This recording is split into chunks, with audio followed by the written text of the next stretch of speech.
Election के बाद बवाल शुरू हो चुका है। मुस्लिम समुदाय की ओर से विरोध प्रदर्शन, हाईवे जाम कर दिया गया है। दरअसल 200 साल पुरानी ये कब्रगाह जिस पर बुलडोजर से कार्रवाई हुई, जिसके बाद अब मुस्लिम समुदाय लगातार विरोध प्रदर्शन इस वक्त करता हुआ दिखाई दे रहा है। ये बड़ी खबर दरअसल मसूरी के लक्ष्मणपुरी क्षेत्र में शनिवार को एक धार्मिक ढांचे को हटाने की प्रशासनिक कार्रवाई हुई, जिसके बाद हालात तनावपूर्ण हो गए हैं और मुस्लिम समुदाय की ओर से सड़क को जाम कर दिया गया है। राष्ट्रीय राजमार्ग पर भी जाम लगाकर विरोध प्रदर्शन, और ये विरोध प्रदर्शन अब उग्र होता हुआ दिखाई दे रहा है। नारेबाजी वहां पर हो रही है।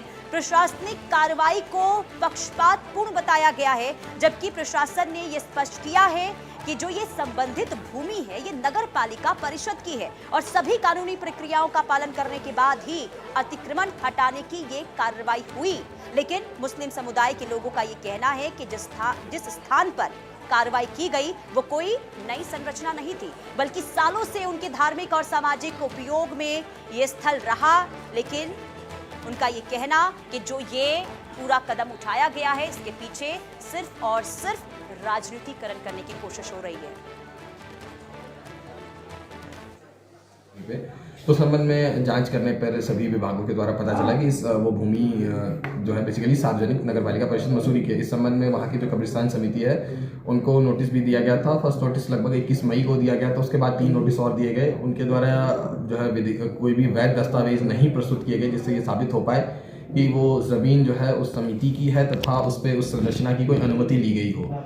तो विधिवत 3 नोटिस तामील कराने के उपरांत सभी डिपार्टमेंटों से उसकी जांच लैंड और कैंटोनमेंट, नगर पालिका परिषद मसूरी, नायब तहसीलदार मसूरी और इसके अलावा नगर पालिका, वक्फ बोर्ड, सभी की जांच के उपरांत ये जो है आज ध्वस्तीकरण की कार्रवाई की गई नोटिस तामील कराने के उपरांत। और संवाददाता सुनील सोनकर तमाम जानकारी के साथ जुड़ चुके हैं। सुनील, ये जो कार्रवाई हुई है, सबसे पहले तो हालात बताइए। विरोध प्रदर्शन क्या अभी शांत हुआ है या फिर अभी भी प्रदर्शनकारी सड़क को जाम करके वहां पर बैठे हुए हैं? क्या स्थिति, अपडेट? जी देखिए, अभी की अगर बात करी जाए तो अभी ये प्रदर्शन शांत हो चुका है। जो मुस्लिम समुदाय है वो एसडीएम मसूरी से बात कर रहे हैं। उनके कार्यालय में कहीं ना कहीं मुस्लिम समुदाय इस समय एकत्रित है। उनका ये कहना है कि जिस तरीके से यहाँ पर एक कार्रवाई की गई है वो दुर्भाग्यपूर्ण है।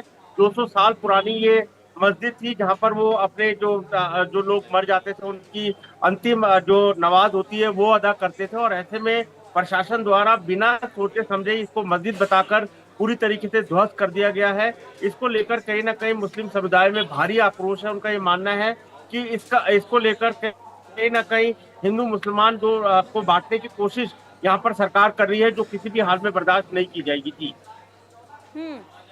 लेकिन ये विरोध हो क्यों रहा है सुनील?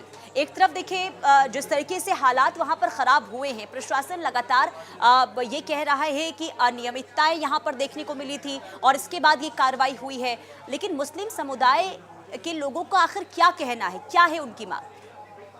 देखिए, मुस्लिम समुदाय का स्पष्ट रूप से कहना है कि ये मस्जिद कम से कम 200 साल पुरानी है। यहाँ पर उनके पूर्वज कहीं ना कहीं दफन है, और ऐसे में एकाएक इसको नगर पालिका की जमीन बताना दुर्भाग्यपूर्ण है। उनका ये कहना है कि उनके पास सारे दस्तावेज मौजूद है और कहीं ना कहीं जो 1882 का जो नक्शा है उसमें भी यहाँ पर मस्जिद साफ तौर पर दर्शाई गई है। परंतु जिस तरीके से यहाँ पर प्रशासन का कहना है, एसडीएम मसूरी राहुल आनंद ने स्पष्ट रूप से कहा है कि उनके द्वारा छावनी परिषद, राजस्व विभाग, वक्फ बोर्ड और नगर पालिका और खुद उनके द्वारा ये मौके का निरीक्षण किया गया है। सारे कागजातों का यहाँ प्रशिक्षण करने के बाद ये स्पष्ट हुआ है कि यहाँ पर किसी प्रकार की कोई मस्जिद नहीं थी और ये नगर पालिका की भूमि है, और ऐसे में किसी को भी अतिक्रमण करने का हक नहीं है। उन्होंने कहा कि सभी नियमों का पालन करके यहाँ पर इसके ध्वस्तीकरण की कार्रवाई की गई है। जी ठीक है, चलिए सुनील, बहुत शुक्रिया तमाम जानकारी देने